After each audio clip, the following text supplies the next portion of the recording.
बिस्मिल्लाहिर्रहमानिर्रहीम।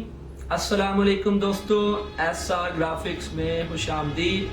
आज मैं दोबारा आपकी खिदमत में हाज़िर हुआ हूँ प्लॉटरी के मतलब एक नई वीडियो के साथ। तो आज मैं आपको इस वीडियो के अंदर प्लॉटर का ब्लेड चेंज करने का तरीकाकार बताऊँगा। इसका जो ब्लेड होता है, नोज़ल होती है, उसे कैसे चेंज किया जाता है और इसकी नोज़ल की जगह पे और कौन कौन सी चीज़ें लग सकती हैं। तो वीडियो शुरू करने से पहले अगर आपने मेरा चैनल अभी तक सब्सक्राइब नहीं किया तो बराए मेहरबानी इसे सब्सक्राइब कर लें और साथ में बेल के आइकन पर भी क्लिक कर दें ताकि मैं जब नेक्स्ट वीडियो अपलोड करूं तो उसका नोटिफिकेशन आपको मिल जाए। तो आइए वीडियो शुरू करते हैं। तो ये मेरे पास प्लॉटर है, पिछली दोनों वीडियो में आपको दिखा चुका हूँ ये वर्क कैसे करता है। तो आज हम इसकी नोज़ल चेंज करेंगे। तो पहली बात आपको ये बता दूँ कि इसकी ये नोज़ल है, ये वर्क उसी वक्त, ये देखें आप, ये बिल्कुल नीचे हो चुकी है, अभी ये हिल नहीं सकती अपनी जगह से। तो जब आप इसे ऑन करेंगे तो तब ये थोड़ी सी हल्की सी अपनी जगह से ऊपर हो जाती है। मैं अभी इसको ऑन करूँगा साइड से।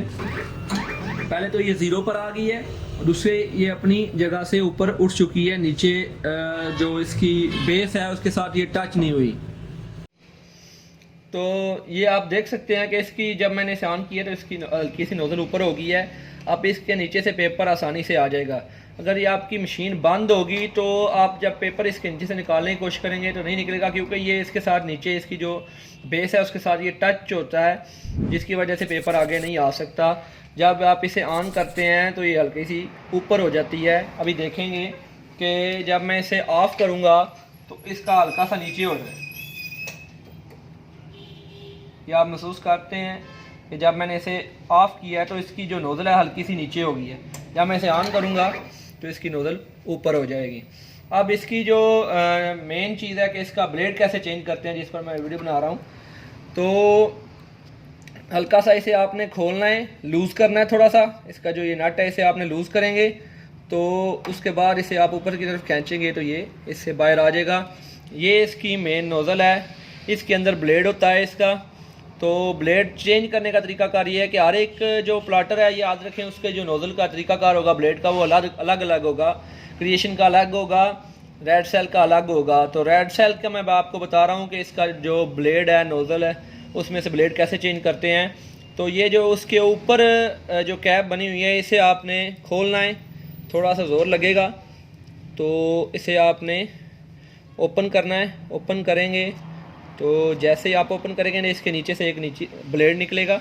ये देख सकते हैं कितना ये बारीक इसका जो नोज़ है, नोक जो इसकी बहुत बारीक बनी हुई है, जो इसे पेपर को कट करती है। इसके अंदर मैग्नेट होता है जो इसे अपने अंदर खींच लेता है। नॉर्मली इसका साइज़ थोड़ा सा लंबा होता है। ये आप देख सकते हैं कि ये हमारा इसका रेड सेल का ब्लेड है। बहुत ही इसकी बारीक नोज़ है। तो चेंज करने का तरीकाकार भी यही होगा। सिंपली आपने इसे ओपन करना है, जो आपका ब्लेड ख़राब हो चुका है उससे ऐसे निकालना है नया ब्लेड। जैसे ही आप इसके ऊपर रखेंगे ये इसके अंदर मैग्नेट जो ऐसे ऊपर नीचे खींच लेगा। उसके बाद आप इसने नोज़ल इसको बंद करेंगे।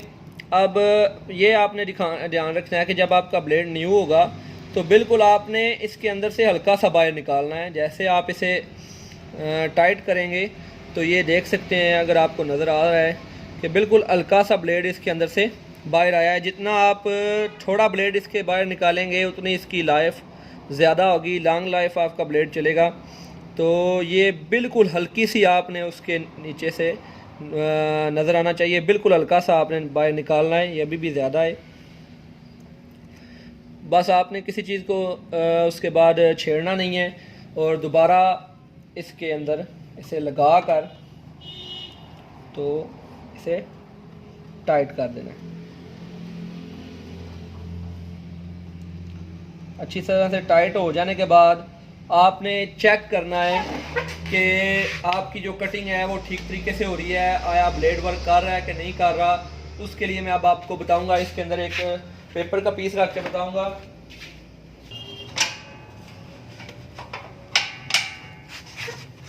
आपने इसके अंदर नॉर्मली पेपर लगाना है, रोलर को ऊपर करके इसके अंदर आपने पेपर लगाना है।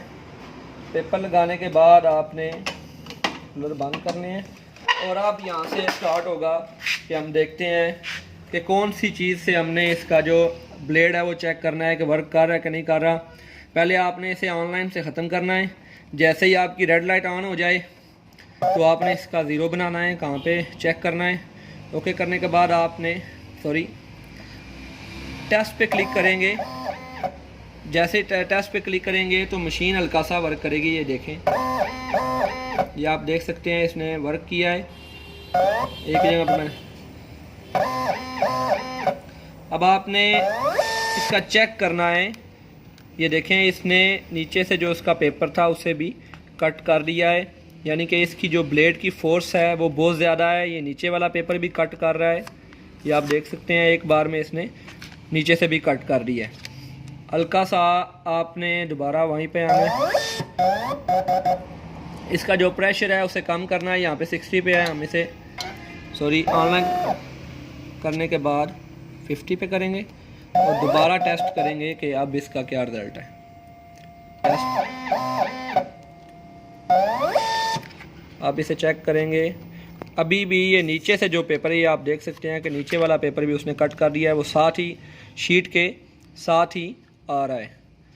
तो इसका मतलब ये है कि इसकी जो डेप्थ है वो ऑटो ज़्यादा हो गई है। आपने हल्का सा इसे ओपन करना है और अपनी जो नोज़ल है उसे हल्का सा ऊपर कर देना है, नीचे से मामूली सा, ज़्यादा नहीं करना आपने। चेकिंग के लिए कह रहा हूँ आपको। ये देखें, उसके बाद आपने दोबारा से इसका टेस्ट लेना है। थोड़ी सी शीट आपकी ख़राब होगी, लेकिन वो बेहतरी के लिए है कि जब आप कोई अपना प्रोजेक्ट, ये देखें अब नीचे वाला पेपर इसके साथ नहीं आया, अभी भी थोड़ा सा हल्का सा इसके अंदर मौजूद है। आप थोड़ा सा इसे और उठा लें। जहाँ तक आप जब सेटिंग कर रहे होंगे तो आपको इसको जब आप करेंगे तो आपको पता चल जाएगा कि इसको कितना उठाना है। बार बार ऐसे टेस्ट करके आप चेक कर सकते हैं कि अभी लगता है कि इसकी जो सेटिंग है वो मुकम्मल ज़बरदस्त हो चुकी है। ये आप देख सकते हैं कि बड़ा आसानी से इसने ऊपर वाला पेपर सिर्फ कट किया है, नीचे वाले पेपर को इसने कट नहीं किया। तो आप यहाँ पर इसकी सेटिंग बड़ी ज़बरदस्त हो गई है।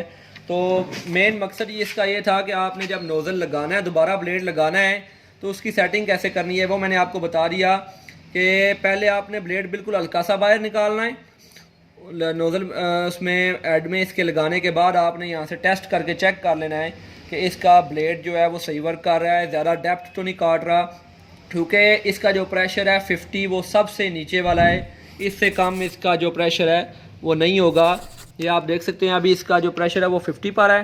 अब मैं बटन, कोई भी प्रेशर वाला जो इसका बटन है वो अगर वर्क करेगा तो ये इससे कम नहीं होगा। इससे ज़्यादा आप प्रेशर कर सकते हैं, लेकिन 50 से कम आप प्रेशर नहीं कर सकते।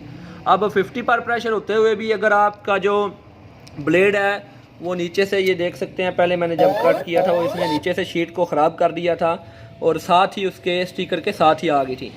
और जब मैंने बाद में उसकी सेटिंग करके उसे किया है तो उसने बड़े ज़बरदस्त तरीके से उसके सिर्फ ऊपर वाली शीट कट की है, नीचे वाली शीट को छुआ भी नहीं। तो इसका तरीकाकार मैंने आपको बता दिया है कि अगर 50 पे जो इसका सबसे नीचे प्रेशर होता है, कम प्रेशर है, उस पर भी अगर ये कट कर रहा हो तो आपने हल्का सा नोज़ल को यहाँ से ऊपर उठा लेना है, यानी कि इसको थोड़ा सा लूज़ करने के बाद इसे जब आप थोड़ा सा हल्का सा ऊपर उठाने के बाद दोबारा इसे टाइट कर दें और फिर चेक करते हैं। जब तक आपका पेपर नीचे वाला कट होता रहेगा आप इसे थोड़ा थोड़ा करके ऊपर उठाते रहें, हर बार चेक करें और फिर उसे दोबारा ऊपर उठा लें। तो दोस्तों उम्मीद करता हूँ कि आपको मेरी ये वीडियो पसंद आई होगी और इस वीडियो को लाइक, शेयर और कमेंट्स ज़रूर कीजिएगा। इसी के साथ इजाज़त चाहूँगा, मिलते हैं नेक्स्ट वीडियो में इंशाल्लाह। अल्लाह हाफिज़।